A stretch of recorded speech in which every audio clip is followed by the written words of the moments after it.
Le régime ne veut pas s'exécuter. Il est en train de fouler les textes constitutionnels, il est en train de fouler l'accord au pied.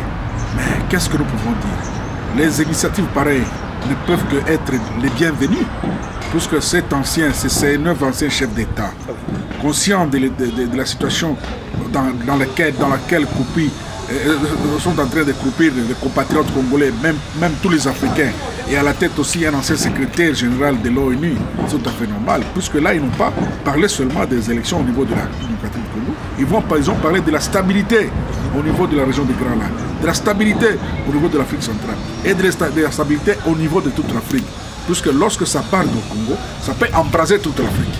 Et c'est ça leur inquiétude. Vous voyez, aujourd'hui, il y a beaucoup de monde qui préfèrent se rendre en Europe, soit en Asie, sont en train de mourir sur les rivières, sur les mers, dans les océans. C'est parce qu'il n'y a pas une bonne gouvernance. C'est parce que les chefs d'État africains ne veulent pas respecter la Constitution. C'est-à-dire qu'ils ne veulent pas respecter le nombre de mandats. Alors ils sont en train d'interpeller ces chefs de M. Kabila pour qu'ils puissent s'aligner dans l'exécution intégrale de cet accord de la CCV. Et ça ne peut être que le bien. En gros, tout à fait fondé. Est-ce que ce n'est pas une pression envers le régime de Kabila? C'est une pression et c'est pourquoi je dis qu'elle est fondée. Cette inquiétude, cette exigence est fondée au nom de la paix, au nom de la stabilité pour toute l'Afrique. Et je voudrais d'ailleurs que M. Kofi Annan a eu à gérer très bien l'Afrique. Aujourd'hui, nous avons une Union africaine qui se comporte en syndicat de chefs d'État dictateurs. Et comment est-ce qu'on va placer confiance dans cette Union africaine? Puisque eux, ils ont estimé que l'Union africaine est absolument rien, l'Union africaine est en train d'appuyer les dictateurs, ils sont sortis pour faire voir à Kabila la réalité. Et c'est à M. Kabila et la majorité présidentielle de saisir la balle au bord pour qu'il y ait organisation des élections.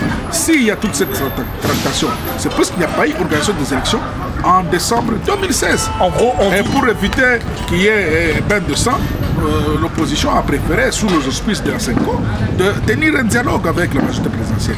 En gros, on dit que n'est pas au pouvoir pour corrompre. Et nous, rassemblement, nous n'avons pas la culture de corruption. C'est l'immoralité. Nous ne pouvons pas nous lancer dans une immoralité.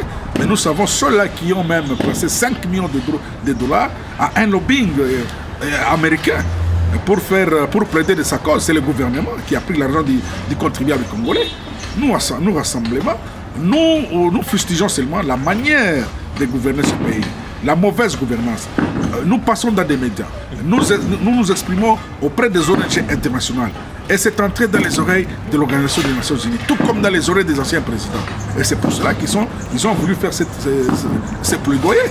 Ce n'est pas que nous les corrompons, nous allons les corrompre avec quel argent nous souffrons.